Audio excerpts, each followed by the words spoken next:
నిజానికి రాజ్యాంగ హక్కులు మనకి ఏమున్నాయి, ఈ పార్టీలు మారచ్చా? దాంతో మనం విశ్లేషణని స్టార్ట్ చేద్దాం.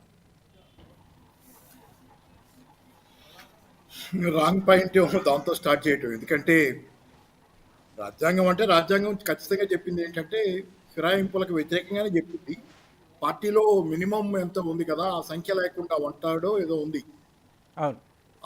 అంటే ఎక్కువ మంది ఫిరాయిస్తేనే అది సపరేట్ గ్రూప్గా తన సభ్యత్వాన్ని కోల్పోకుండా పార్లమెంట్లో కానీ శాసనసభలో కానీ వేరే చోట చేరడానికి అవకాశం ఉండేది. సరే, రాజ్యాంగం అప్పుడు పార్టీ ఫిరాయింపనే అంటారు కదా సార్?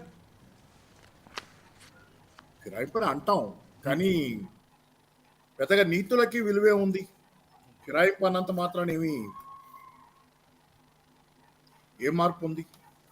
ఫిరాయింపు ఒక నెగటివ్ మాటగా ఉంది దానికి. కాబట్టి దాని గురించి మాట్లాడిన, కానీ నేను ఓవరాల్గా మాట్లాడేది ఏంటంటే ఇక్కడ సరే ఇప్పుడు కేసీఆర్ గారు లేకపోతే బీఆర్ఎస్ పార్టీ ఇప్పుడు చాలా పెద్ద ఎత్తున ప్రొటెస్ట్ చేస్తున్నారు.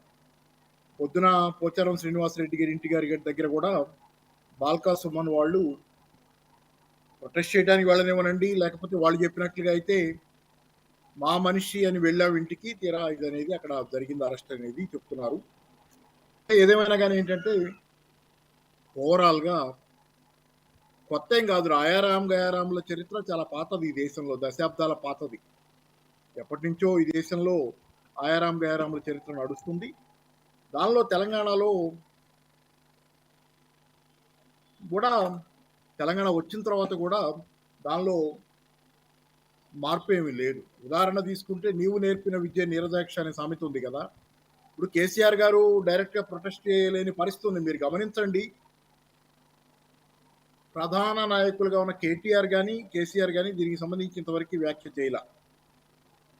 నేను విమర్శించడానికి చెప్పటలా.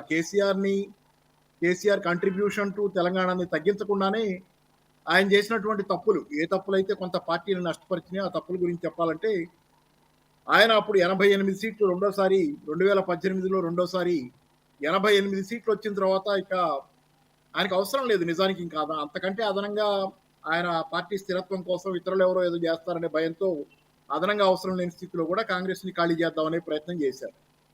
ఆ కారణంగానే 2018లో ఇది జరగటం కారణంగానే చివరిలో 2018 ఎన్నికల తర్వాత జరగడంతోనే 2019 ఏప్రిల్ మే ప్రాంతంలో వచ్చిన పార్లమెంట్ ఎన్నికల్లో బీజేపీ బలపడింది తెలంగాణలో. ఎందుకంటే కాంగ్రెస్ వాళ్ళంతా వెళ్ళిపోతున్నారు బీఆర్ఎస్లోకి, కాబట్టి నిలబడేది, ప్రతిపక్షంగా ఉండగలిగేది బీజేపీ అనే కారణంతో బీజేపీ నిలబడింది. అదే తప్పు రేవంత్ రెడ్డి మళ్ళీ ఇప్పుడు రిపీట్ చేస్తున్నారు. బహుశా ఆయన తప్పని రిపీట్ చేస్తున్నారో, లేకపోతే మాకు ప్రత్యర్థిగా బీజేపీ మాత్రమే ఉండాలి, మేమిద్దరమే ఉండాలి, మూడో పార్టీ ఏది ఉండకూడదని చేస్తున్నారో నాకు తెలియదు. కానీ ఇప్పుడు బీఆర్ఎస్ని ఖాళీ చేసే ప్రయత్నం ద్వారా బీజేపీని స్ట్రెంథన్ చేస్తున్నారు రేవంత్ రెడ్డి గారు. కాబట్టి ఇదేంటంటే అంతిమంగా పిట్టపోరు పిల్లి తీర్చిందన్న విధంగా దీని మొత్తం ఉపయోగం బీజేపీకి దక్కుతుంది. ఎందుకంటే బీజేపీ వాళ్ళైతే ఫిరాయించరు అనేది ఒకటి జనరల్గా ఇంతవరకు